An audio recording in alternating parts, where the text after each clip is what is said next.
తెలంగాణ అసెంబ్లీలో హెల్త్ పాలసీపై వాడివేడిగా చర్చ జరిగింది. సర్కారు విధానం అసంపూర్తిగా ఉందని అక్బరుద్దీన్ విమర్శిస్తే పరిశ్రమలను మూసివేసేలా జీవో తెచ్చారని ఏలేటి మహేశ్వరరెడ్డి ఆరోపించారు. అయితే హైదరాబాద్ వాసులను కాలుష్యం నుంచి రక్షించాలనేదే తమ లక్ష్యమని మంత్రి శ్రీధర్ బాబు స్పష్టం చేశారు. Minister Saab was saying that only interested people will apply. So now the question arises is that you are saying that we want to bring down the pollution levels, but you are again leaving it for the interested people. If it is a policy, the policy should be a complete policy. Shouldn't be like this ke theek hai aapki marzi, aap jana chahte hain jaiye, convert karna chahte hain convert kariye, nahi karna chahte hain yahin pe reh ke aap pollution aur pollute karna chahte hain to karte rahiye. I really do not understand this, sir. Okay, the policy should have been 100% shifting of all the units, and rightly said by my learned friend from BJP also. Okay, most polluted area has not been included in this. So now these are the questions which needs to be answered, sir. గత ప్రభుత్వంలో మీరు ఎంతమంది అయితే గత ప్రభుత్వం తప్పుడు జీవోల ప్రకారం వారికి ఫ్రీ హోల్డ్ ఇచ్చినా లేకుంటే వారికి ఇండస్ట్రియల్ జోన్ నుంచి వారికి పర్మిషన్స్ ఇవ్వడానికి కాంప్లెక్సెస్ కోసం పర్మిషన్ ఇచ్చినా వాటిని రద్దు చేయండి, వాటిని ఇమీడియట్గా వారిని ప్రభుత్వ పరం చేసుకునే అధికారం మీకు ఉన్నది, చేసుకోవాల్సిందిగా మేము డిమాండ్ చేస్తా ఉన్నాం అధ్యక్ష. దాన్ని మేము తప్పుపడడం లేదు అధ్యక్ష.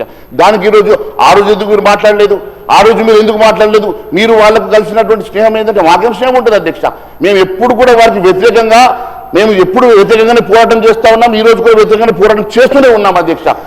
మీరు కలిసి ఆ రోజు అధికారం పంచుకున్నది మీరు, రాష్ట్రంలో కేంద్రంలో అధికారం పంచుకున్నది మీరు, కలిసి నడిచింది మీరు అధ్యక్ష. మేము ఏ రోజు నడవలేదు అధ్యక్ష. వాళ్ళతో నడిచే ఆలోచన కూడా మాకు ఎప్పుడు లేదు, ఉండదని కూడా తెలియజేస్తా ఉన్నాను అధ్యక్ష.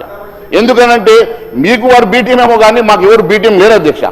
ప్రభుత్వ భూములు అమ్ముతున్నారు అని ఓ పక్షాన టీఆర్ఎస్ అంటే మేమేమి అనొద్దా అని బీజేపీకి సంబంధించిన మా మిత్రులు కూడా అదే విధంగా మాట్లాడారు అధ్యక్ష. చాలా దురదృష్టకరం అధ్యక్ష.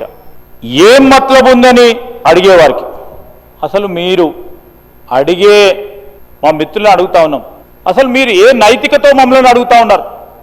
లీజ్ ల్యాండ్ని ఫ్రీ హోల్డ్ చేస్తూ తీసుకున్న నిర్ణయం, ఎలక్షన్లు వచ్చే కొద్ది నెలల క్రితం తీసుకున్న నిర్ణయం ఈరోజు తప్పుగానే కాదు సార్. ఇది హెల్త్ పాలసీ ఒక సైంటిఫిక్గా ఒక శాస్త్రీయబద్ధంగా ఈరోజు మీరు లేరు, నేను చెప్పాము ఎందుకు తీసుకున్నాం అనేది. నేను ఈరోజు మేము చెప్తా ఉన్నా, అది కూడా చెప్తాం సార్.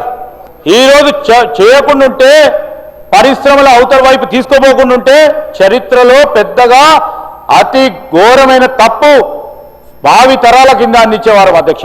అది చెప్తా ఉన్నాం అధ్యక్ష. ఈరోజు మేము 30% చేసినాం, 50% ఎందుకు చేసినామో కూడా చెప్తాం అధ్యక్ష. Please wait. వాళ్ళు మాట్లాడినని మీరు మాట్లాడి వారు మాట్లాడి ఇద్దరు కలిసి మాట్లాడుకొని లోపల మాట్లాడి బయట మాట్లాడి మేము మన ఇద్దరం కలిసి ఇదే విధంగా మాట్లాడదాం అనుకునేటం అది కూడా చెప్తాం అధ్యక్ష.